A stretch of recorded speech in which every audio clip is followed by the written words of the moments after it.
बारिश धीरे धीरे गिर रही थी। खिड़की के कांच पर टप टप की आवाजें एक अजीब सी लोरी जैसा असर कर रही थीं। रवि थका हुआ था। पूरा दिन फ्लैट की सफाई, सामान जमाना, इंटरनेट लगवाना और अंत में खुद को समझाना कि अब यही घर है। 3रा माला था, पुरानी बिल्डिंग। बाहर से कुछ भी नया या चमकदार नहीं था, लेकिन अंदर का फ्लैट ठीक ठाक था। 2 कमरे, एक किचन और एक छोटा सा हॉल। सब कुछ ठीक था, सिवाय उस एक तस्वीर के। रात करीब 11 बजे जब रवि अपना लैपटॉप खोलकर थोड़ा नेटफ्लिक्स घुमा रहा था, तभी उसकी नजर दीवार पर टंगी एक तस्वीर पर गई। पुरानी फ्रेम में एक धुंधली सी black and white family photo थी। एक आदमी, एक औरत, एक छोटा बच्चा और उनके पीछे एक बूढ़ा। लेकिन कोने में कुछ गड़बड़ थी। तस्वीर का ऊपरी दाया हिस्सा जला हुआ था, जैसे किसी ने जानबूझकर आग लगाकर बस उस कोने को मिटा दिया हो। रवि धीरे से उठा, पास गया और ध्यान से देखा। तस्वीर के फ्रेम में धूल जमी थी, लेकिन फोटो की जलन अब भी ताजा सी लगती थी। उसे लगा शायद यह पिछले किराएदार का सामान रह गया होगा। अगले दिन रवि ने मकान मालिक से पूछा, साहब वो तस्वीर हटानी है, अजीब सी है। मकान मालिक बूढ़ा आदमी था, आंखें गड़ी हुई, चेहरा बिल्कुल सपाट। बस एक लाइन बोला, वो तस्वीर वहीं रहने दो बेटा, वो दीवार खाली नहीं रहती, और चल दिया। रवि थोड़ा झिझका, लेकिन फिर सोचा, बूढ़ा आदमी है, कोई अंधविश्वास होगा उसका। रात फिर आई। इस बार रवि ने टीवी बंद किया, बत्ती बुझाई और सीधे बिस्तर में घुस गया। लेकिन जैसे ही उसकी आंखें बंद हुईं, एक अजीब एहसास हुआ, जैसे कोई देख रहा हो। उसने झटपट आंखें खोली, बत्ती जलाई, कोई नहीं, पर नजर सीधी दीवार पर गई। तस्वीर, वही तस्वीर, लेकिन कुछ अलग लगा। उस जले हुए कोने में अब हल्की सी धारदार परछाई सी बन रही थी। शायद नजर का धोखा था, शायद नहीं। रवि ने खींचकर तस्वीर पर चादर डाल दी और वापस सो गया। लेकिन नींद में उसे आवाज आई, एक औरत की फुसफुसाहट। अब तो देख लो मुझे। रवि चौंक कर उठा। कमरे में अंधेरा था, लेकिन चादर गिर चुकी थी। तस्वीर फिर से नजर आ रही थी, और अब उस जले हुए कोने में परछाई और भी गहरी थी, जैसे कोई वहां से बाहर झांक रहा हो। अगली सुबह रवि की नींद देर से खुली। पंखा चल रहा था, खिड़की से धूप अंदर आ रही थी, लेकिन एक अजीब ठंडक पूरे कमरे में फैली थी, जैसे कोई बर्फीली परछाई छू कर गई हो। रवि ने उठते ही सीधा दीवार की तरफ देखा। तस्वीर अपनी जगह पर थी, पर अब वो पहले जैसी नहीं लग रही थी। तस्वीर का जला हुआ कोना अब सिर्फ जला हुआ नहीं था, उसमें एक धुंधली आकृति सी दिख रही थी, मानो कोई चेहरा, कोई औरत का चेहरा जो परछाई के बीच छुपा बैठा हो। बिल्कुल नजर ना आए, लेकिन महसूस हो। रवि करीब गया, आंखें मिचमिचाई और फिर झुककर उस हिस्से को गौर से देखा। एक आंख, हां, एक आंख दिखी थी, बस पल भर को, फिर गायब। उस दिन रवि कुछ भी ठीक से नहीं कर पाया। डिजाइन का काम करते वक्त भी उसका ध्यान बार बार उस दीवार की ओर जाता रहा। वो खुद को समझाता रहा, यह बस मेरी थकान है, कोई परछाई नहीं, यह सब दिमागी खेल है। लेकिन शाम होते होते कमरे का माहौल बदलने लगा। पंखा बंद था, फिर भी पर्दे हिल रहे थे। टेबल पर रखा गिलास अपने आप खिसक कर गिरा, बिना किसी हवा के। और जब रवि बाथरूम से निकला तो देखा कि तस्वीर अब सीधी नहीं, थोड़ी टेढ़ी हो गई थी, जैसे किसी ने उसे थोड़ा सा घुमा दिया हो। रात को रवि ने कुछ नया किया। तस्वीर के सामने मोबाइल कैमरा रख दिया, रिकॉर्डिंग चालू कर दी और सो गया।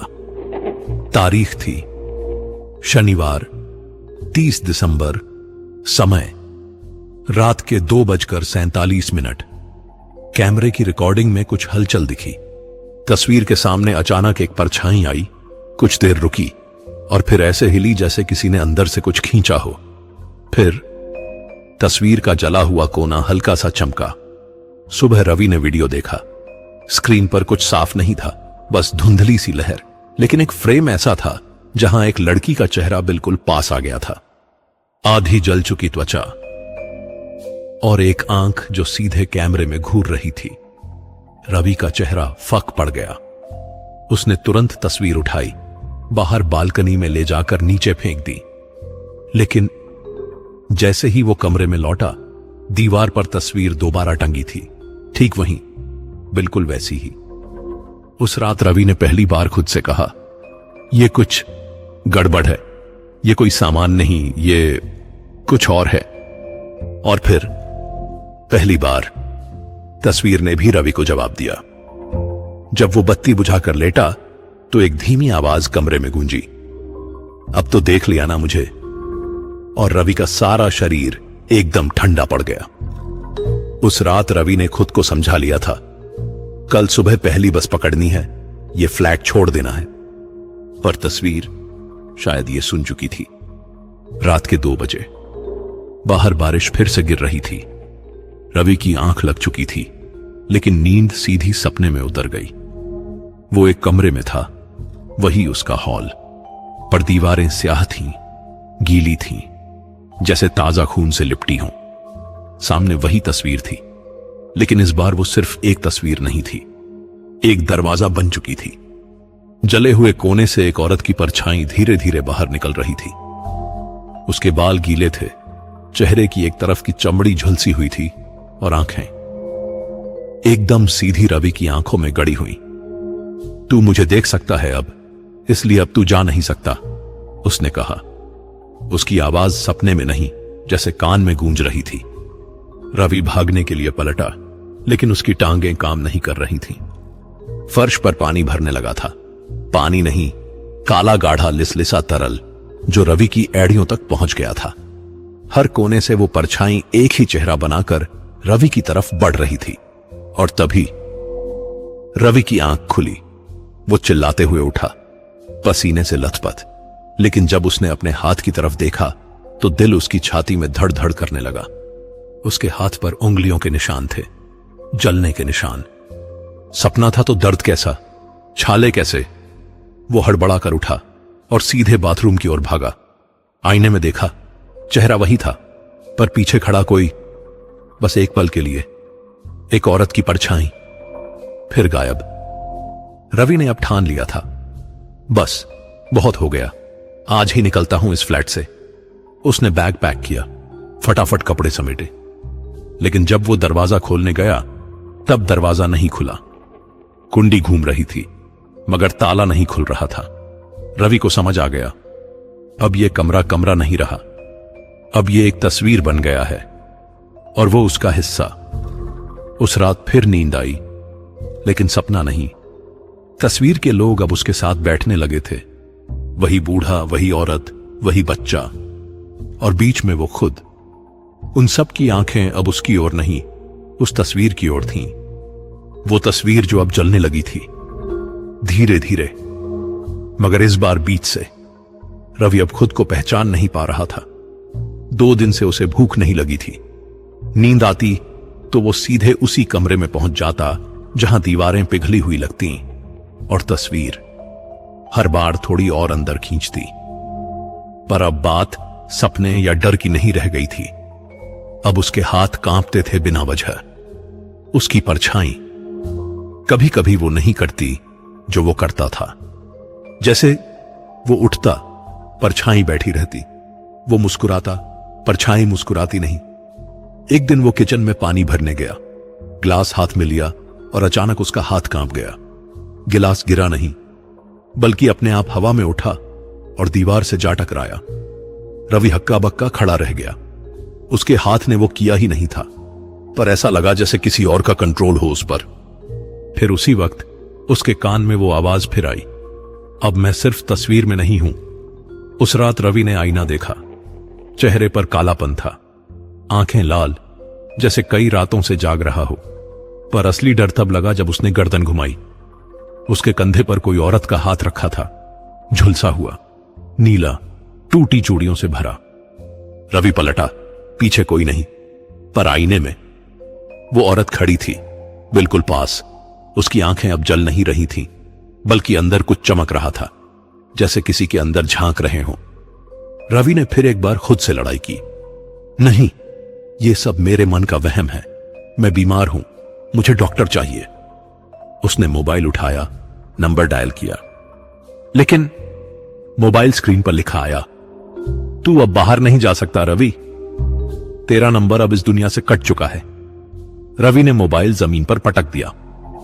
अगली सुबह रवि को पड़ोसी ने देखा खिड़की से झांकते हुए, चेहरा बिना हिले, बिना पलक झपकाए, शरीर उसी जगह अटका था घंटों से, और तस्वीर, अब उसमें 4 लोग थे, वही बूढ़ा, वही औरत, बच्चा, और अब चौथा चेहरा धुंधला धुंधला सा रवि जैसा लग रहा था।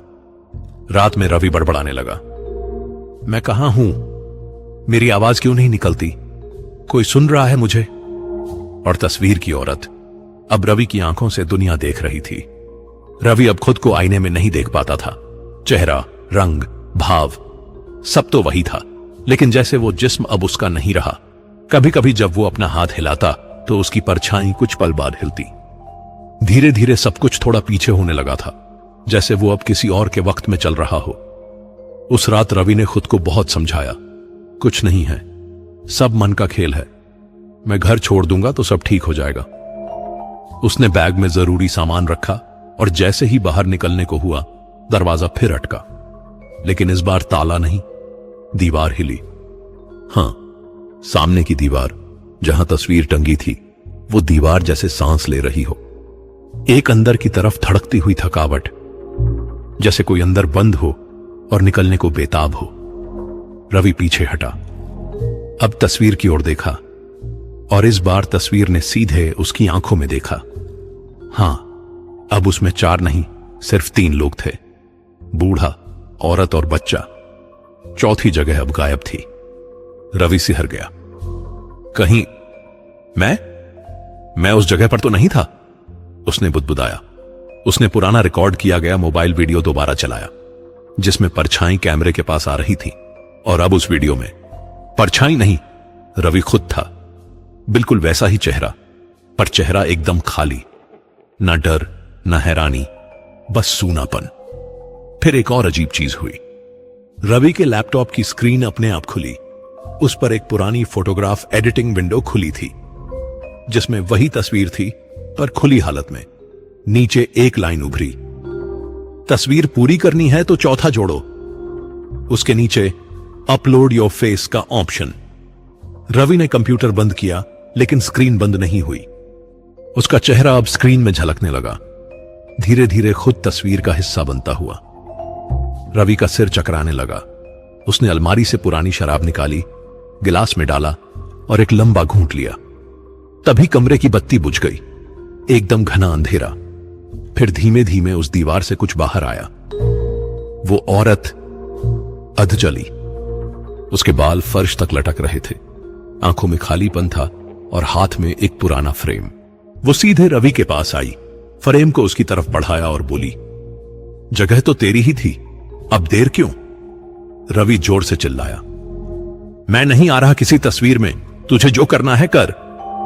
औरत मुस्कुराई, धीरे से बोली, तू कब से आ चुका है, बस तुझे अब खुद समझ में आ रहा है। रवि ने दीवार की ओर देखा। अब तस्वीर में 4 लोग थे और सबसे आगे खड़ा चेहरा उसका था।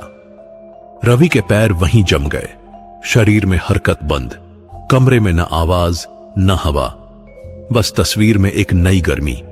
तस्वीर अब पूरी हो चुकी थी। 4 चेहरे, 4 जिस्म, 4 परछाइयां, पर एक चीज बदली थी। अब तस्वीर देख नहीं रही थी, अब तस्वीर जाग चुकी थी।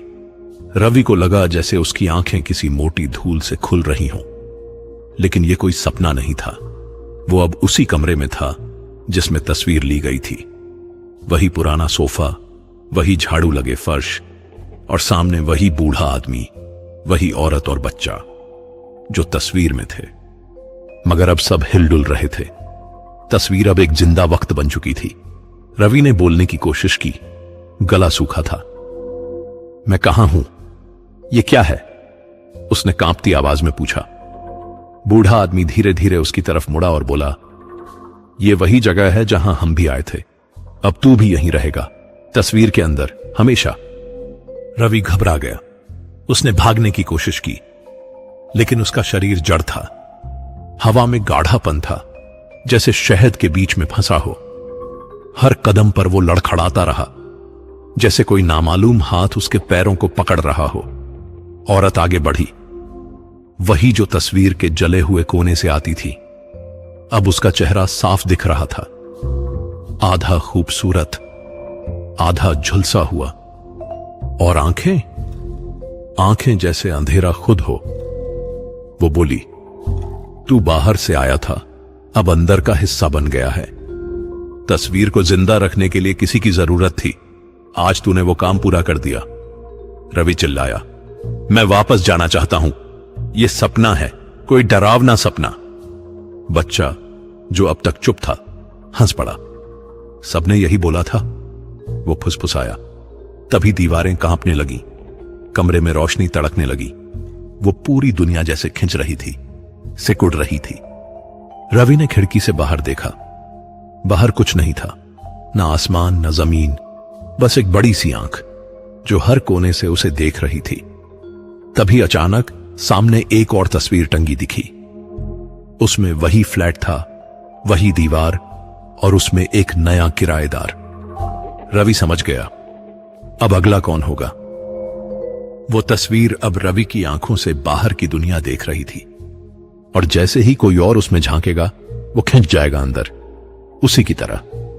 उस दिन मकान मालिक ने बाहर खड़े एक नए लड़के से कहा, तस्वीर वहां रहने दो बेटा, वो दीवार खाली नहीं रहती। नई सुबह, नया किराएदार। नाम ईशान, उम्र 24 साल। शहर में नया था, नौकरी के सिलसिले में आया था। जब मकान मालिक ने किराया कम बताया और बोला, बस एक कमरा है, थोड़ा पुराना है पर ठीक है, तो ईशान ने ज्यादा सोचा भी नहीं। वो कमरा वही था जिसमें दीवार पर एक पुरानी सी तस्वीर टंगी थी। ईशान ने आते ही कमरे का जायजा लिया, थोड़ी सी सफाई की, बैग रखा और खिड़की खोली। फिर जैसे ही उसकी नजर तस्वीर पर पड़ी, वो कुछ देर तक उसे घूरता रहा।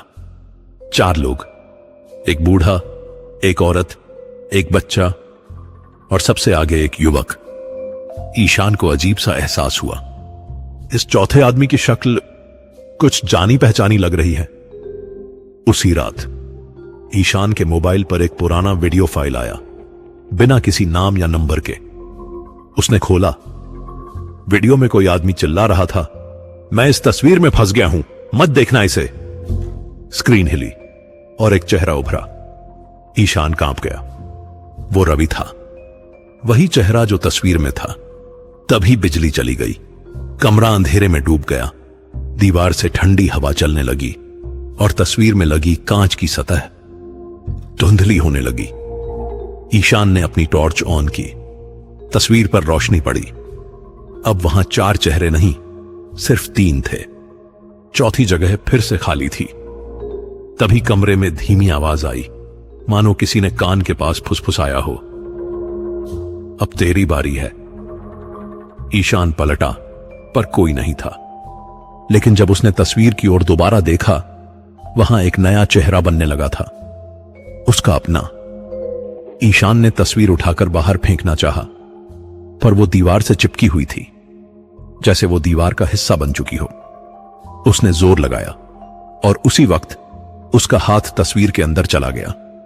तस्वीर अब सिर्फ देखने की चीज नहीं थी, वो अब एक दरवाजा बन चुकी थी, सीधा काले सन्नाटे की ओर। अगली सुबह मकान मालिक ने देखा, कमरा खाली था, ईशान कहीं नहीं मिला। पुलिस आई, पूछताछ हुई, लेकिन कुछ सुराग नहीं। फिर एक पुलिस वाले की नजर दीवार पर गई। अब तस्वीर में 5 लोग थे, बूढ़ा, औरत, बच्चा, रवि और अब ईशान। मकान मालिक ने धीरे से दीवार को देखा, फिर मुस्कुराया। कमरा कभी खाली नहीं रहता, तस्वीर को भूख लगी रहती है।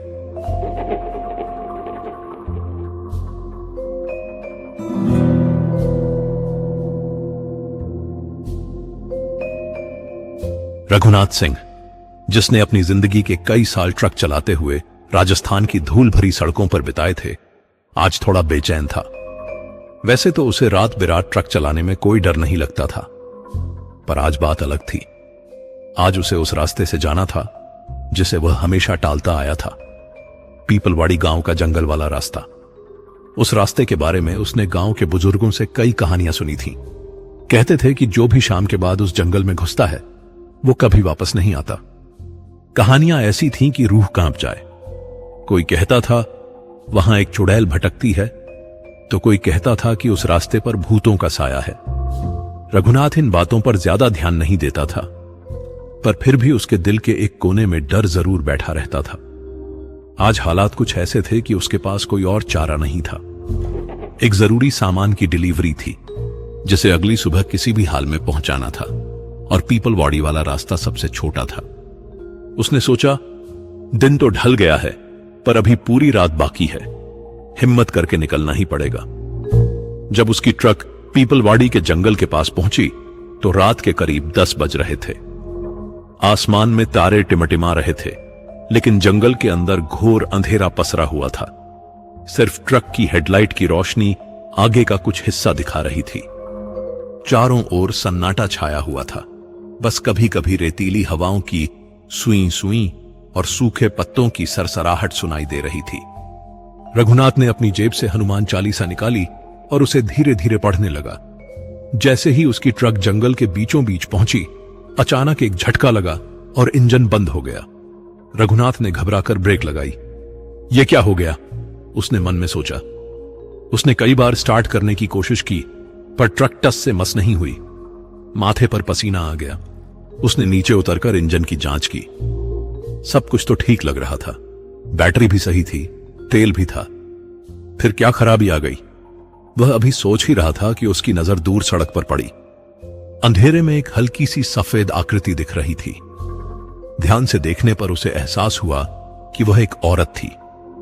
सफेद रंग का लिबास पहने बिल्कुल शांत खड़ी थी। रघुनाथ की हिम्मत जवाब देने लगी। इतनी रात में इस वीरान जंगल में यह औरत कौन हो सकती है? उसने डरते डरते आवाज दी, मां जी, कोई मदद चाहिए। उस औरत ने कोई जवाब नहीं दिया। बस धीरे धीरे बिना किसी आवाज के ट्रक की तरफ बढ़ने लगी। उसकी चाल में कुछ अजीब था, जैसे वह जमीन पर घिसट रही हो। रघुनाथ का डर अब चरम पर पहुंच गया। उसका दिल तेजी से धड़कने लगा और सांसें उखड़ती हुई महसूस हुई। उसने जल्दी से ट्रक का दरवाजा बंद कर लिया और अंदर छिपकर बैठ गया। वह अपनी आंखों से उस औरत को ट्रक की तरफ आते हुए देख रहा था। तभी अचानक ट्रक के शीशे पर एक तेज धप की आवाज आई। रघुनाथ डर के मारे चीख पड़ा। उसने कांपते हाथों से शीशे की तरफ देखा और वह औरत बिल्कुल पास खड़ी थी। हेडलाइट की रोशनी में उसका चेहरा आधा जला हुआ दिख रहा था और उसकी आंखों से काला खून टपक रहा था। उसने एक धीमी दर्दनाक आवाज में कहा, तू भी मुझे छोड़कर जा रहा है? सब मुझे छोड़ जाते हैं, अब तू भी यहीं रहेगा हमेशा के लिए। रघुनाथ की आंखों के सामने अंधेरा छा गया और उसे कुछ याद नहीं रहा। जब रघुनाथ को होश आया तो सुबह हो चुकी थी। सूरज की हल्की किरणें ट्रक के शीशों से छनकर अंदर आ रही थीं। उसकी गर्दन सीट पर एक तरफ लुढ़की हुई थी। वह घबराकर उठा और चारों ओर देखा। सब कुछ शांत था। ट्रक वहीं खड़ा था और जंगल पहले जैसा ही लग रहा था। सिर्फ अंधेरे की जगह हल्की पीली रोशनी थी। उसे पिछली रात की सारी बातें याद आईं। अंधेरा, वह औरत, उसका डरावना चेहरा और उसकी दर्द भरी आवाज। वह कांपते हुए अपनी गर्दन पर हाथ फेरता है। उसे लगा कि शायद उसने कोई बुरा सपना देखा था, लेकिन तभी उसकी नजर ट्रक के शीशे पर पड़ी। शीशे पर उंगलियों के 5 निशान थे, बिल्कुल ऐसे जैसे किसी ने पूरी ताकत से उस पर थप्पड़ मारा हो। और उन निशानों के नीचे थोड़ा सा काला चिपचिपा पदार्थ लगा हुआ था। वह पहचान गया, यह वही काला खून था जो उस औरत की आंखों से टपक रहा था। यह कोई सपना नहीं था, सब कुछ सच था। रघुनाथ ने जल्दी से ट्रक स्टार्ट करने की कोशिश की। इस बार इंजन एक ही बार में चालू हो गया। उसे समझ नहीं आ रहा था कि रात में इंजन क्यों बंद हो गया था। उसने बिना एक पल गवाए गाड़ी मोड़ी और तेजी से वापस उसी रास्ते से निकल गया जहां से वह आया था। उसने पीछे मुड़कर नहीं देखा। वह गांव में पहुंचा और सीधे एक चाय की दुकान पर रुक गया। वहां बैठे 2-4 बुजुर्गों को देखकर उसे थोड़ी तसल्ली मिली। उसने एक बुजुर्ग से दबी आवाज में पूछा, बाबा, क्या इस पीपलवाड़ी वाले रास्ते पर सच में कोई भूतिया कहानी है? एक बुजुर्ग ने उसे एक लंबी गहरी नजर से देखा और फिर कहा, बेटा, उस रास्ते पर मत जाओ। वहां एक औरत की भटकती आत्मा रहती है। उसका नाम रूपा था। कहते हैं कि उसके पति ने उसे मार दिया था और उसका शव उसी जंगल में गाड़ दिया था। अब वह हर उस इंसान को रोकती है जो रात को उस रास्ते से गुजरता है। दूसरे बुजुर्ग ने बीच में टोकते हुए कहा, हां, वो हर किसी को रोककर अपने साथ ले जाना चाहती है, पर वो सिर्फ उनसे मिलती है जो डरते नहीं। जो डर जाते हैं उन्हें वो जाने देती है। रघुनाथ को बुजुर्ग की बात सुनकर एक पल के लिए हैरानी हुई। पिछली रात जब वह डर गया था तो वह औरत उसे छोड़ गई थी। क्या यही सच था? लेकिन वह अपनी इस नई जानकारी से थोड़ा डर गया था और अब उसे अपने घर जल्दी पहुंचना था। वह चाय का कप वहीं रखकर जल्दी जल्दी ट्रक की तरफ भागा। उसने अपने गांव की तरफ गाड़ी मोड़ दी। वह बस यही सोच रहा था कि वह कभी उस रास्ते पर नहीं जाएगा। लेकिन उसके मन में एक सवाल बार बार उठ रहा था, वो औरत सिर्फ उन्हीं लोगों को क्यों छोड़ती है जो डर जाते हैं, और जो नहीं डरते उनका क्या होता है? और रात को उसका इंजन क्यों बंद हो गया था? क्या यह सब उस औरत की वजह से हुआ था? उसने गाड़ी का शीशा बंद कर लिया और अपनी रफ्तार और तेज कर दी। उसका मन अभी भी बहुत बेचैन था। बीकानेर पहुंचकर रघुनाथ ने ट्रक मालिक को सामान दिया और अपनी मजदूरी लेकर सीधे अपने कमरे पर चला गया। थकान और डर के मारे उसकी हालत बुरी थी। वह दिन भर बिस्तर पर ही पड़ा रहा, बस पिछली रात की घटना को याद करता रहा। शाम को उसके दोस्त और रूममेट गोपाल ने उसे देखा तो पूछा, क्या हुआ रघु, तबीयत ठीक नहीं है क्या? आज बहुत शांत लग रहा है। रघुनाथ ने गहरी सांस ली और गोपाल को सारी बात बताई। गोपाल ने उसकी बात सुनकर थोड़ी देर सोचा, फिर बोला, अरे तुम भी कैसी बातें करते हो? यह सब मन का वहम है। आजकल ऐसी कहानियां कौन मानता है? वह इंजन की खराबी होगी और तुम्हें रात के अंधेरे में कोई औरत दिख गई होगी। पर रघुनाथ ने उसे शीशे पर लगे निशान दिखाए। ये देख गोपाल, ये मेरे मन का वहम नहीं है, ये निशान अभी भी हैं। गोपाल ने शीशे को ध्यान से देखा। उंगलियों के निशान अभी भी हल्के फुल्के दिख रहे थे। वह थोड़ा चुप हो गया, फिर बोला, ठीक है, मैं मानता हूं कि कुछ तो हुआ है, पर अब तुम ठीक हो, अब उस बारे में मत सोचो। गोपाल के समझाने पर रघुनाथ थोड़ा शांत हुआ। उसने सोचा कि शायद गोपाल सही कह रहा है, उसे अब उस बारे में नहीं सोचना चाहिए। लेकिन रात को जब रघुनाथ सोने गया तो उसे नींद नहीं आ रही थी।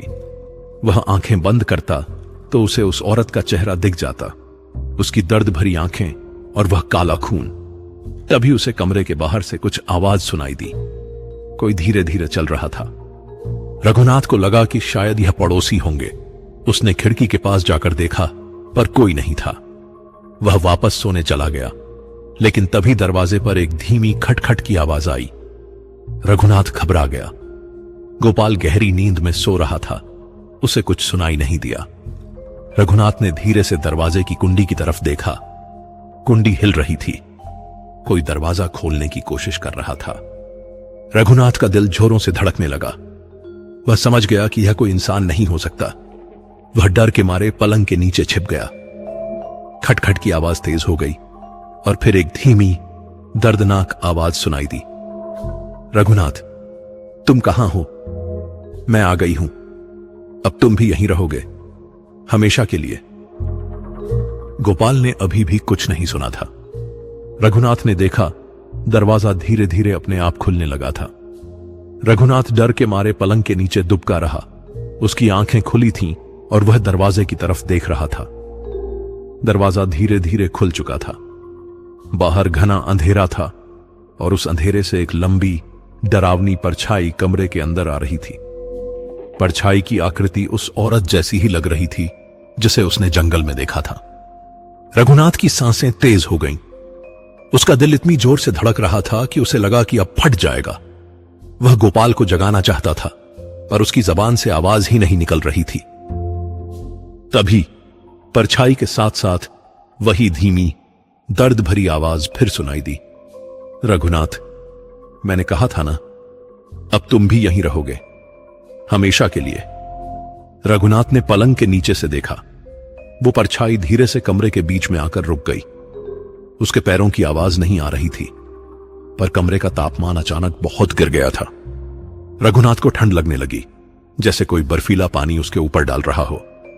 अचानक परछाई ने गोपाल की तरफ देखा। गोपाल अभी भी गहरी नींद में सो रहा था। परछाई ने अपना हाथ धीरे धीरे गोपाल की तरफ बढ़ाया। रघुनाथ ने देखा कि परछाई का हाथ गोपाल के शरीर से होकर गुजर गया, जैसे वह हवा हो। गोपाल ने एक गहरी सांस ली और उसकी नींद खुल गई। गोपाल ने अपनी आंखें खोली और कमरे में चारों ओर देखा। उसे कुछ भी नहीं दिखा। उसने रघुनाथ को आवाज दी, रघु, क्या हुआ? यह दरवाजा क्यों खुला है? रघुनाथ डर के मारे कुछ नहीं बोला। वह बस पलंग के नीचे से आंखों ही आंखों में गोपाल को इशारा कर रहा था कि वह चुप रहे, पर गोपाल कुछ समझ नहीं पाया। उसने देखा कि दरवाजा तो बंद हो चुका था। उसे लगा कि रघुनाथ शायद नींद में कुछ बड़बड़ा रहा है। अरे, क्या हुआ है तुझे? सो जा, सुबह काम पर जाना है, गोपाल ने कहा और करवट बदलकर फिर सो गया। रघुनाथ के होश उड़ गए। गोपाल को वह परछाई नहीं दिखी थी और दरवाजा भी अपने आप बंद हो गया था। रघुनाथ की समझ में कुछ नहीं आ रहा था कि क्या हो रहा है। वह पलंग के नीचे से बाहर निकला, पर कमरे में कोई नहीं था। सिर्फ वही अजीब सी ठंडक थी जो धीरे धीरे कम हो रही थी। सुबह हुई और रघुनाथ ने गोपाल को सब कुछ बताया। गोपाल ने इस बार उसकी बात को मजाक में नहीं लिया। उसने रघुनाथ की आंखों में डर देखा था। उसने कहा, रघु, तुम एक काम करो, गांव जाओ, अपनी मां के पास कुछ दिन रहो, शायद वहां तुम्हें सुकून मिले। रघुनाथ ने सोचा कि शायद गोपाल सही कह रहा है। अपनी मां के पास रहने से उसे थोड़ा सुकून मिलेगा। उसने बिना किसी देरी के जाने की तैयारी शुरू कर दी, लेकिन जब वह जाने के लिए अपना सामान बांध रहा था तो उसकी नजर गोपाल पर पड़ी। गोपाल काफी परेशान लग रहा था और उसका चेहरा पीला पड़ रहा था। रघुनाथ ने पूछा, क्या हुआ गोपाल, तुम ठीक तो हो? गोपाल ने धीरे से कहा, हां, ठीक हूं, बस कल रात से मेरे सिर में बहुत दर्द हो रहा है और पता नहीं क्यों बहुत ठंडी लग रही है। यह सुनकर रघुनाथ के रोंगटे खड़े हो गए। उसे याद आया कि रात को जब वह परछाई कमरे में आई थी तो उसे भी वैसी ही ठंडक महसूस हुई थी। क्या उस परछाई ने गोपाल पर भी कोई असर डाला था? और क्या यह सब जो हो रहा था उसकी वजह वो औरत थी? वह समझ गया था कि अब यह सिर्फ उसके मन का वहम नहीं था, बल्कि यह एक ऐसी मुसीबत थी जो उसके पीछे पीछे आ गई थी। रघुनाथ ने जल्दी जल्दी अपना सामान बांधा और गोपाल से कहा कि वह 1-2 दिन में वापस आ जाएगा। वह अपने गांव के लिए निकल पड़ा, लेकिन उसका मन अभी भी बहुत बेचैन था। उसे लग रहा था कि यह सब खत्म नहीं हुआ है, यह तो बस शुरुआत थी। रघुनाथ अपने गांव पहुंच गया। गांव पहुंचकर उसे थोड़ी तसल्ली मिली। अपनी मां को देखकर उसके चेहरे पर मुस्कान आ गई, पर मां ने उसके चेहरे की उदासी और आंखों में डर को तुरंत पहचान लिया। क्या हुआ रघु, तू इतना परेशान क्यों लग रहा है? कहीं कोई परेशानी है क्या? मां ने प्यार से पूछा। रघुनाथ ने मां को गले लगा लिया और फूट फूट कर रोने लगा। उसने मां को बीकानेर की सारी कहानी बताई। जंगल में औरत का दिखना, शीशे पर निशान और फिर बीकानेर के कमरे में परछाई का आना। मां ने सारी बात सुनी और चुपचाप बैठी रही। फिर उन्होंने रघुनाथ से कहा, बेटा, यह कोई मामूली बात नहीं है, यह आत्मा तेरे पीछे लग गई है। अब तुझे गांव में रहना होगा, मैं तुझे उस मुसीबत से बचाऊंगी। रघुनाथ ने राहत की सांस ली। उसे लगा कि अब वह सुरक्षित है। मां के पास होने से उसे बहुत हिम्मत मिली। अगले कुछ दिन रघुनाथ ने गांव में ही बिताए। वह रोज सुबह शाम मंदिर जाता, मां के साथ पूजा पाठ करता। उसे लगा कि शायद अब सब कुछ ठीक हो जाएगा। लेकिन एक रात रघुनाथ जब अपने कमरे में सो रहा था तो उसे फिर वही अजीब सी ठंडक महसूस हुई। उसकी नींद खुल गई। उसने देखा कि कमरे की खिड़की खुली हुई थी और उससे हल्की हल्की हवा आ रही थी। उसने सोचा कि शायद हवा की वजह से ठंड लग रही है, पर तभी उसे बाहर से एक धीमी दर्द भरी आवाज सुनाई दी। रघुनाथ, तुम कहां हो? मैंने तुम्हें ढूंढ लिया है। रघुनाथ की सांसें रुक गईं। यह वही आवाज थी। वह डर के मारे पलंग पर बैठ गया। उसे लगा कि वह अपनी मां को आवाज दे, पर उसकी जबान से आवाज नहीं निकली। वह खिड़की की तरफ देख रहा था। अचानक खिड़की पर एक तेज धप्प की आवाज आई। रघुनाथ ने डर के मारे आंखें बंद कर लीं। जब उसने आंखें खोली तो खिड़की पर वही उंगलियों के 5 निशान थे और उन निशानों के नीचे वही काला चिपचिपा खून था। यह देखकर रघुनाथ की आंखों में आंसू आ गए। उसे लगा कि वह चाहे कहीं भी चला जाए, वह आत्मा उसका पीछा नहीं छोड़ेगी। उसने जल्दी से खिड़की बंद कर ली और पलंग पर दुबक कर बैठ गया। उसे समझ नहीं आ रहा था कि अब वह क्या करे। वह जान गया था कि वह अकेली नहीं थी, उसके साथ कुछ और भी था। तभी कमरे की दूसरी तरफ दीवार पर एक और धप्प की आवाज आई और दीवार पर भी वही 5 उंगलियों के निशान बन गए। रघुनाथ का दिल तेजी से धड़कने लगा। वह समझ गया कि वह अपने गांव में भी सुरक्षित नहीं था और यह आत्मा सिर्फ उसके कमरे तक ही सीमित नहीं थी। रघुनाथ डर के मारे कांप रहा था। दीवार पर बने उन निशानों को देखकर उसकी हालत खराब हो गई। उसने धीरे से आंखें बंद की और हनुमान चालीसा का पाठ करने लगा। उसे लगा कि अब उसे कोई नहीं बचा सकता। वह अपनी मां को आवाज देना चाहता था, पर उसकी हिम्मत ही नहीं हो रही थी। तभी उसकी मां की आवाज कमरे के बाहर से आई। रघु, डर मत, मैं यहीं हूं, तू चिंता मत कर। मां की आवाज सुनकर रघुनाथ को थोड़ी हिम्मत मिली। उसने जल्दी से दरवाजा खोला और बाहर भागा। मां बरामदे में खड़ी थी और उनके हाथ में एक लकड़ी का डंडा था। मां, यह सब क्या हो रहा है? रघुनाथ ने डरी हुई आवाज में पूछा। मुझे पता था बेटा, यह आत्मा तेरा पीछा नहीं छोड़ेगी, मां ने शांत आवाज में कहा। मैंने तुझे तभी कहा था, यह कोई मामूली बात नहीं है। पर अब क्या करें, यह तो यहां भी आ गई, रघुनाथ ने घबरा कर कहा। मां ने रघुनाथ का हाथ पकड़ा और उसे अपने साथ एक पुराने कमरे में ले गईं। कमरा धूल से भरा था और चारों ओर पुरानी चीजें बिखरी पड़ी थीं। मां ने एक लकड़ी का संदूक खोला जिसमें कुछ पुरानी किताबें और कुछ अजीब सी चीजें रखी थीं। मां ने एक पुरानी किताब निकाली और उसे रघुनाथ को दिखाते हुए कहा, देख बेटा, यह हमारे पुरखों की किताब है। इसमें ऐसी आत्माओं से बचने के उपाय लिखे हैं। रघुनाथ ने किताब देखी। किताब में बहुत ही पुरानी हिंदी में कुछ लिखा था और कुछ अजीब से चित्र बने हुए थे। रघुनाथ को कुछ समझ नहीं आया। मां ने किताब में से एक जगह निकाली और पढ़ना शुरू किया। अगर कोई आत्मा किसी इंसान के पीछे पड़ जाए तो उससे बचने का एक ही तरीका है, उस आत्मा को वह चीज दो जो वह चाहती है। अगर तुम उसे उसकी चाहत पूरी कर दो तो वह तुम्हारा पीछा छोड़ देगी। और वह क्या चाहती है? रघुनाथ ने डरी हुई आवाज में पूछा। वह अपने पति को वापस पाना चाहती है। वह चाहती है कि कोई उसे उसके पति तक पहुंचाए, मां ने कहा। और वह इस काम के लिए किसी ऐसे इंसान को चुनती है जो उसकी मदद करने से डरता नहीं। रघुनाथ को बुजुर्ग की बात याद आई। जो डर जाते हैं उन्हें वो जाने देती है, मां ने कहा। लेकिन जो डरता नहीं है उसे वो अपने साथ ले जाती है ताकि वह उसे उसके पति तक पहुंचा दे। रघुनाथ का दिमाग घूम गया। तो क्या मैं उसे उसके पति तक पहुंचाऊं? पर कहां? मां ने सिर हिलाया। मुझे नहीं पता, यह सब उस औरत की आत्मा पर निर्भर करता है। हमें बस इतना पता है कि उसका पति उसी जंगल में रहता था। रघुनाथ ने मां से पूछा, पर अगर मैं उसकी मदद ना करूं तो क्या होगा? मां ने गहरी सांस ली और कहा, अगर तुम उसकी मदद नहीं करोगे तो वह तुम्हारी जान ले लेगी और तुम्हारी आत्मा को अपने साथ ले जाएगी। और यह सिर्फ तुम तक ही सीमित नहीं रहेगी, यह तुम्हारे दोस्तों और परिवार वालों पर भी असर डालेगी। रघुनाथ को गोपाल की बात याद आई। मेरे सिर में बहुत दर्द हो रहा है और बहुत ठंडी लग रही है। रघुनाथ समझ गया कि यह सब क्या हो रहा था।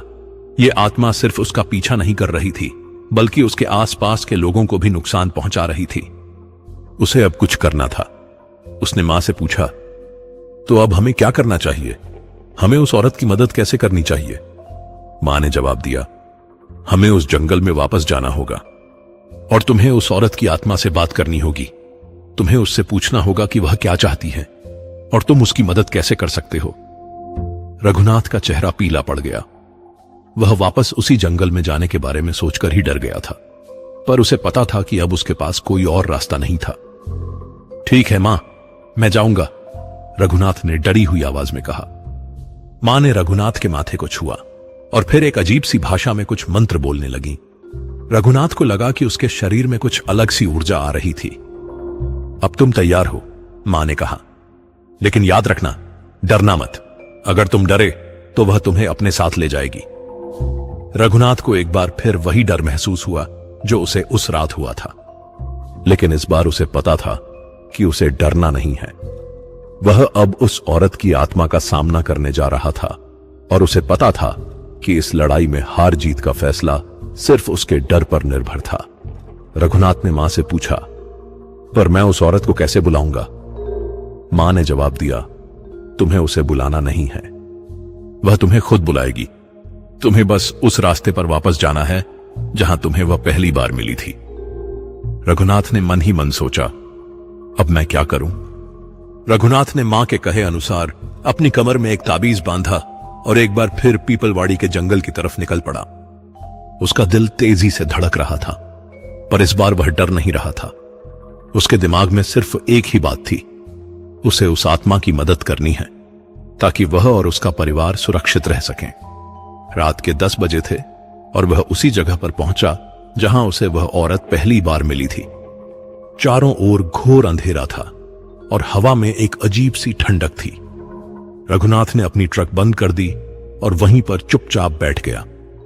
उसने खिड़की खोली और बाहर अंधेरे में देखने लगा। कुछ देर तक कुछ नहीं हुआ।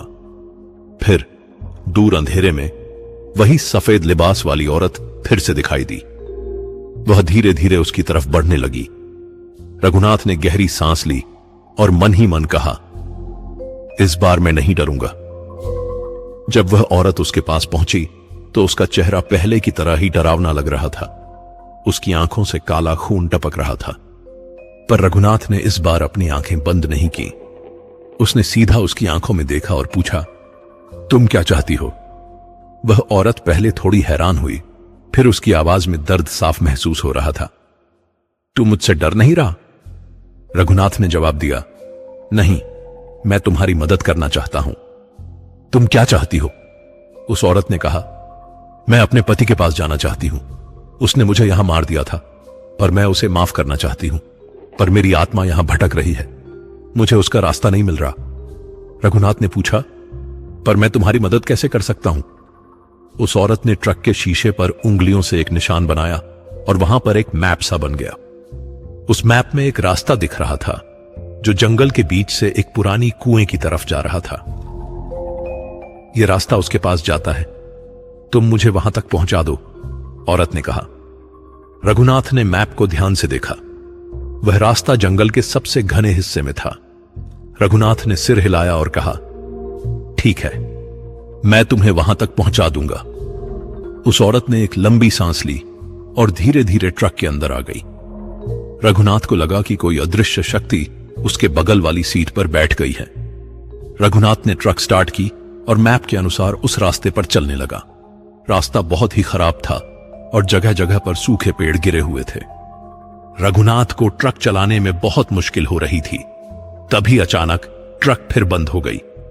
रघुनाथ घबरा गया, पर उसने खुद को शांत किया। उसने बाहर उतरकर देखा, पर इंजन में कोई खराबी नहीं थी। तभी उसे उस औरत की आवाज सुनाई दी, यहीं पर उसने मुझे मारा था। रघुनाथ ने अपने चारों ओर देखा, उसे कुछ नहीं दिखा।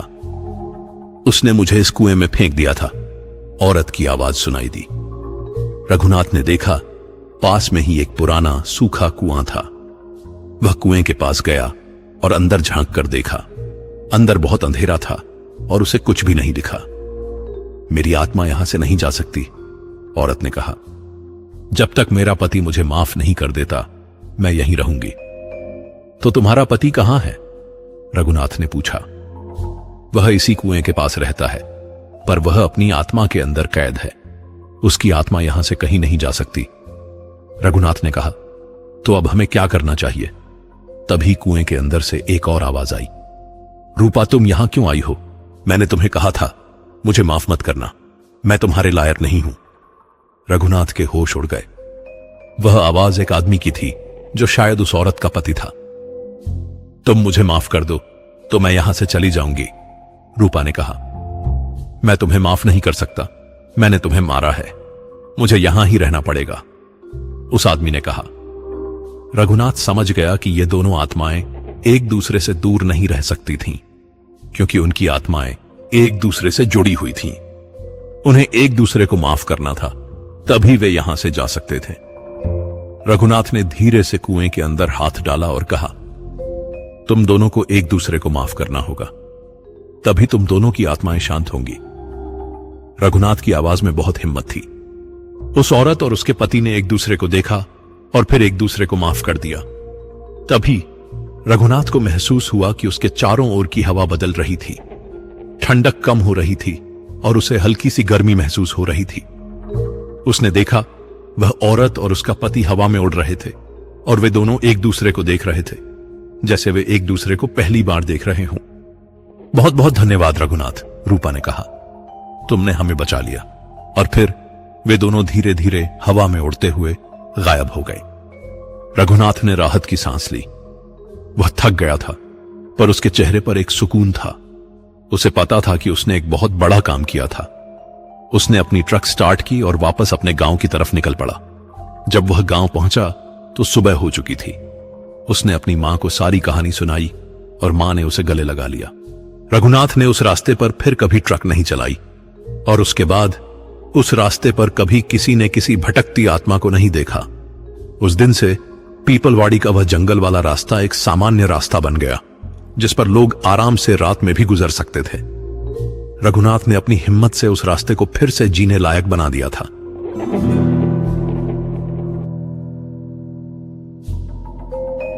हावड़ा रेलवे स्टेशन से थोड़ी दूर एक पुराना सा रेलवे क्वार्टर था, जहां स्टेशन मास्टर सोमेन घोष अपने परिवार के साथ रहने आए थे। साल 2006 था और यह क्वार्टर काफी समय से खाली पड़ा था। नई जगह, नया घर, सब कुछ सामान्य लग रहा था। मगर एक दिन कुछ ऐसा हुआ जिसकी कल्पना करना उस परिवार के लिए मुश्किल था। सोमेन घोष अपनी बीवी और छोटी बेटी के साथ उस पुराने क्वार्टर में आए तो पहले कुछ दिन सब ठीक ठाक रहा। घर की दीवारें थोड़ी सीलन भरी थीं, पर रेलवे के पुराने क्वार्टर ऐसे ही होते हैं, यह सोचकर उन्होंने ज्यादा ध्यान नहीं दिया। सोमेन सुबह जल्दी स्टेशन निकल जाते और उनकी बीवी घर के काम में लग जाती। बेटी स्कूल जाती और दोपहर में लौट आती। दिन सामान्य बीतते थे। एक शाम सोमेन स्टेशन से लौटे तो देखा उनकी बीवी किचन में कुछ ढूंढ रही थी। क्या हुआ, कुछ गिर गया क्या? सोमेन ने पूछा। उनकी बीवी ने माथे पर बल डालते हुए कहा, पता नहीं जी, अभी अभी यह थाली स्टैंड से नीचे गिर गई, मैंने ठीक से रखी थी। सोमेन ने देखा थाली जमीन पर पड़ी थी। उन्होंने थाली उठाई और स्टैंड पर रख दी। हवा से गिर गई होगी, सोमेन ने कहा। उनकी बीवी ने सिर हिलाया। हवा तो नहीं थी। अगले कुछ दिन ऐसी छोटी मोटी बातें होती रहीं। कभी किचन में रखे बर्तन अपने आप खिसक जाते, कभी बाथरूम का नल खुला मिल जाता, जबकि कोई वहां गया ही नहीं होता। सोमेन इसे घर की पुरानी बनावट या उनकी बीवी की भूल मानकर टाल देते, पर उनकी बीवी के मन में एक अजीब सी बेचैनी घर कर रही थी। एक रात सोमेन और उनकी बीवी सोने की तैयारी कर रहे थे। सोमेन ने घड़ी देखी, रात के करीब 11 बज रहे थे। तभी किचन से एक धीमी सी आवाज आई, जैसे कोई गुनगुना रहा हो। सोमेन की बीवी ने उनकी तरफ देखा, उनकी आंखें थोड़ी फैल गई थीं। सुना आपने? उनकी बीवी ने फुसफुसाया। सोमेन ने कान लगाए। हां, आवाज आ रही थी, बहुत हल्की, जैसे कोई दूर से गा रहा हो। कौन हो सकता है इतनी रात को? सोमेन ने धीरे से कहा। उनकी बीवी ने कहा, किचन से आ रही है, हमारी बेटी तो सो रही है। सोमेन बिस्तर से उठे। उनके पैर जमीन पर पड़ते ही एक हल्की सी ठंडक महसूस हुई। वह धीरे धीरे किचन की तरफ बढ़े। आवाज और साफ होती जा रही थी। एक लड़की के गुनगुनाने की आवाज थी। उन्होंने किचन के दरवाजे से झांका। अंदर अंधेरा था, कोई नहीं था। आवाज अचानक बंद हो गई। सोमेन ने लाइट जलाई। किचन खाली था। बर्तन अपनी जगह पर थे। नल बंद था। कोई नहीं है, सोमेन ने वापस आकर अपनी बीवी से कहा।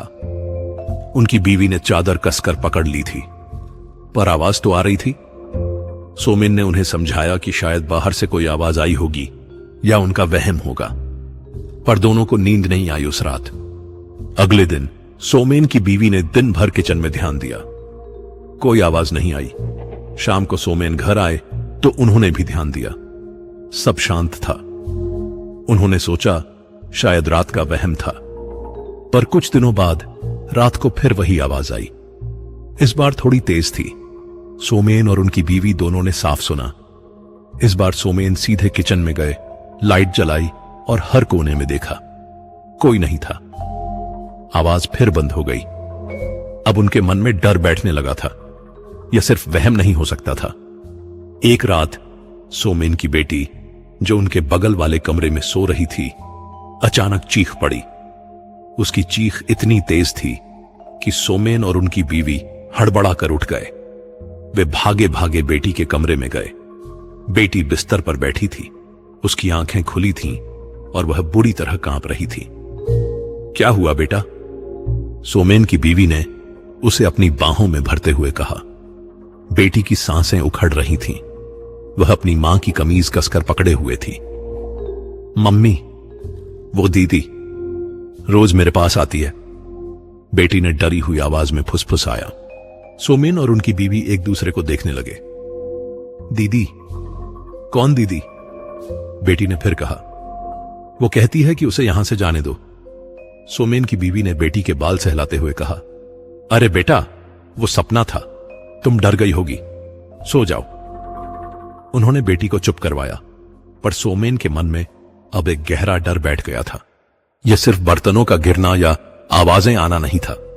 उनकी छोटी बेटी ने कुछ देखा था और जो उसने कहा वह उनके मन में घूम रहा था। उसे यहां से जाने दो। बेटी के कमरे से वापस आकर सोमेन और उनकी बीवी अपने बिस्तर पर बैठे थे। कमरा शांत था, पर उनके अंदर एक तूफान चल रहा था। सोमेन की बीवी की आंखें डबडबा रही थीं। यह सब क्या हो रहा है जी? उन्होंने कांपती आवाज में कहा। सोमेन ने उन्हें सहारा दिया, पर उनके अपने हाथ भी ठंडे पड़ रहे थे। बेटी की बात उनके कानों में गूंज रही थी। वो दीदी, उसे यहां से जाने दो। यह कोई सपना नहीं था। सोमेन को अब यकीन हो चला था कि कुछ तो गड़बड़ है इस क्वार्टर में। रात का दूसरा पहर था। सोमेन को नींद नहीं आ रही थी। वह करवटें बदल रहे थे। तभी उन्हें अपने कमरे की उस दीवार पर कुछ अजीब सा महसूस हुआ, जो किचन की तरफ थी। एक हल्की सी हलचल, जैसे दीवार के अंदर कुछ हिल रहा हो। उन्होंने आंखें खोलीं और अंधेरे में दीवार को घूरा। कुछ देर तक कुछ नहीं हुआ। सोमेन ने सोचा शायद वहम है, पर फिर से वही हलचल, इस बार थोड़ी और साफ। सोमेन धीरे से उठे ताकि उनकी बीवी की नींद न टूटे। उनके पैर जमीन पर रखे तो एक अजीब सी ठंडक पैर से होती हुई पूरे शरीर में फैल गई। वह दबे पांव दीवार के पास गए। अंधेरे में भी उन्हें दीवार की सतह पर कुछ हिलता हुआ दिखा, जैसे कोई अंदर से बाहर निकलने की कोशिश कर रहा हो। एक उभार सा बन रहा था, फिर गायब हो रहा था। सोमेन का दिल तेजी से धड़कने लगा। उनकी सांसें गले में अटक रही थीं। उन्होंने डरते डरते अपना हाथ उस दीवार पर रखा।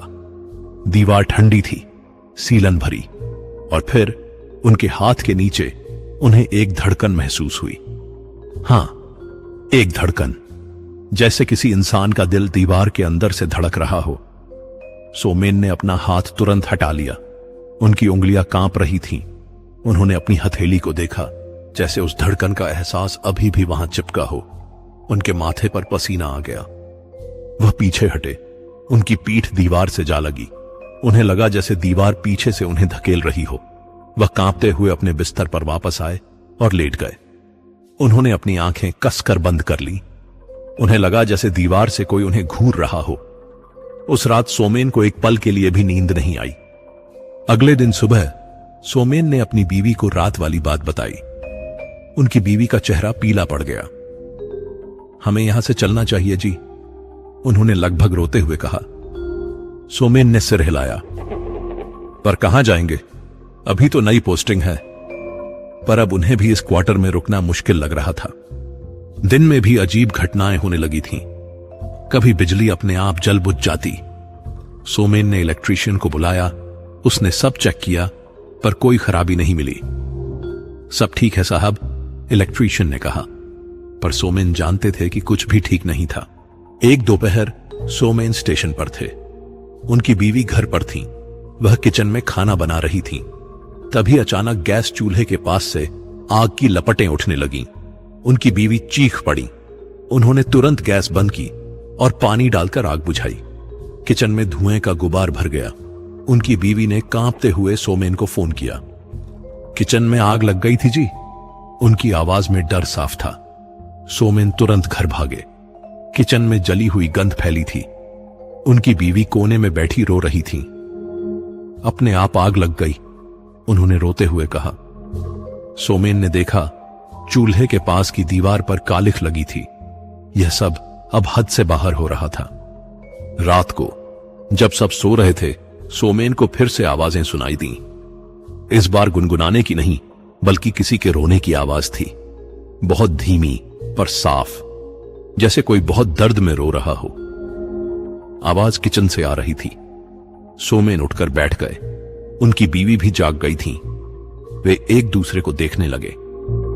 यह रोने की आवाज है, उनकी बीवी ने डरी हुई आवाज में कहा। सोमेन ने हिम्मत करके किचन की तरफ देखा। अंधेरे में किचन का दरवाजा खुला था। रोने की आवाज वहीं से आ रही थी। उनके मन में एक अजीब सा ख्याल आया। क्या यह वही दीदी है जो उनकी बेटी को दिखती है? क्या वो रो रही है? सोमेन ने हिम्मत जुटाई और बिस्तर से नीचे उतरे। उनके कदम भारी हो रहे थे। वह धीरे धीरे किचन के दरवाजे की तरफ बढ़े। हर कदम पर रोने की आवाज तेज होती जा रही थी। किचन के अंदर अंधेरा था और उस अंधेरे से एक ठंडी हवा उनके चेहरे पर लगी। सोमेन ने दरवाजे के पास पहुंचकर अंदर झांका। रोने की आवाज अचानक बंद हो गई। किचन खाली था, पर इस बार सोमेन को एक अजीब सी गंध महसूस हुई, जैसे कुछ जलने की, और साथ में एक अजीब सी मीठी गंध। उनके रोंगटे खड़े हो गए। किचन से वापस लौटकर सोमेन बिस्तर पर बैठ गए। उनकी बीवी ने उन्हें देखा। सोमेन का चेहरा पसीने से भीगा था। क्या हुआ जी? उनकी बीवी ने धीमी आवाज में पूछा। सोमेन ने सिर हिलाया। कुछ नहीं, कोई नहीं था, पर उनकी आवाज में कंपन साफ था। उस रात भी उन्हें नींद नहीं आई। किचन से आती जलने की और मीठी गंध उनके दिमाग में घूम रही थी। अगले दिन सोमेन स्टेशन गए तो उनका मन काम में नहीं लग रहा था। उनके दिमाग में बस वही क्वार्टर और उसमें हो रही अजीब घटनाएं चल रही थीं। उन्होंने अपने एक पुराने साथी, जो काफी समय से हावड़ा में थे, से बात करने की सोची। गार्ड साहब, जो अब रिटायर होने वाले थे, कई सालों से यही काम कर रहे थे। सोमेन ने उन्हें चाय पर बुलाया। शाम को गार्ड साहब सोमेन के ऑफिस आए। सोमेन ने पहले तो इधर उधर की बातें की, फिर हिम्मत करके अपने क्वार्टर की बात छेड़ी। गार्ड साहब, हम जिस क्वार्टर में रह रहे हैं वो पहले खाली क्यों था? कोई रहता क्यों नहीं था उसमें? सोमेन ने पूछा। गार्ड साहब ने चाय का कप उठाया। उनकी आंखें थोड़ी सिकुड़ गईं। उन्होंने सोमेन की तरफ देखा। कौन से क्वार्टर की बात कर रहे हो सोमेन बाबू? गार्ड साहब ने पूछा। सोमेन ने क्वार्टर का नंबर बताया। गार्ड साहब ने एक लंबी सांस ली। उनके चेहरे पर एक अजीब सी उदासी छा गई। अरे उस क्वार्टर में वो तो खाली ही रहता है, गार्ड साहब ने धीरे से कहा। सोमेन ने पूछा, क्यों, क्या बात है? गार्ड साहब ने कप नीचे रखा। उन्होंने सोमेन की आंखों में देखा। करीब 15 साल पहले की बात है सोमेन बाबू, गार्ड साहब ने अपनी आवाज धीमी करते हुए कहा। एक महिला कर्मचारी रहती थी उस क्वार्टर में, रेलवे में ही काम करती थी। नाम था उसका, हां, अंजना। सोमेन ने ध्यान से सुना। गार्ड साहब ने आगे कहा, एक दिन उसके साथ कुछ बुरा हुआ। किसी ने उसके साथ जबरदस्ती की। गार्ड साहब ने अपनी आंखें झुका ली। और उसने खुद को उसी किचन में आग लगाकर खत्म कर लिया। सोमेन का दिल एक पल के लिए रुक गया। किचन, वही किचन जहां आग लगी थी, जहां से रोने की आवाज आती थी, जहां से जलने की गंध आती थी। उसके बाद से वो क्वार्टर खाली है, गार्ड साहब ने कहा। कहते हैं उसकी आत्मा वहीं कैद है। सोमेन के पूरे शरीर में एक सिहरन दौड़ गई। उनकी बेटी ने कहा था, वो दीदी, उसे यहां से जाने दो। अब सब कुछ साफ हो रहा था। वो दीदी, वो अंजना थी, और वो क्वार्टर उसकी कैद थी। सोमेन ने गार्ड साहब को धन्यवाद कहा और अपने क्वार्टर की तरफ भागे। उनके दिमाग में बस एक ही बात थी, अपने परिवार को वहां से निकालना। वह घर पहुंचे, उनकी बीवी और बेटी बरामदे में बैठे थे। चलो यहां से, सोमेन ने आवाज में हड़बड़ाहट लिए कहा। उनकी बीवी ने उन्हें देखा। क्या हुआ जी? बाद में बताऊंगा, बस चलो यहां से, सोमेन ने कहा। उनकी बीवी ने सोमेन के चेहरे पर देखा। उन्हें समझ आ गया कि कुछ बहुत बुरा हुआ है। उन्होंने बेटी का हाथ पकड़ा और सोमेन के साथ चल पड़ी। वे उसी रात वो क्वार्टर छोड़कर चले गए। उन्होंने रेलवे के किसी गेस्ट हाउस में रात बिताई। सोमेन ने अगले दिन ही अपनी ट्रांसफर की अर्जी लगा दी। उन्हें अब उस क्वार्टर में एक पल भी नहीं रुकना था। रेलवे रिकॉर्ड में आज भी वो क्वार्टर अस्थायी रूप से बंद बताया गया है और रेलवे कर्मचारी आज भी कहते हैं उस क्वार्टर से रात को कोई लड़की स्टेशन की तरफ जाती दिखती है, लेकिन स्टेशन तक कभी नहीं पहुंचती।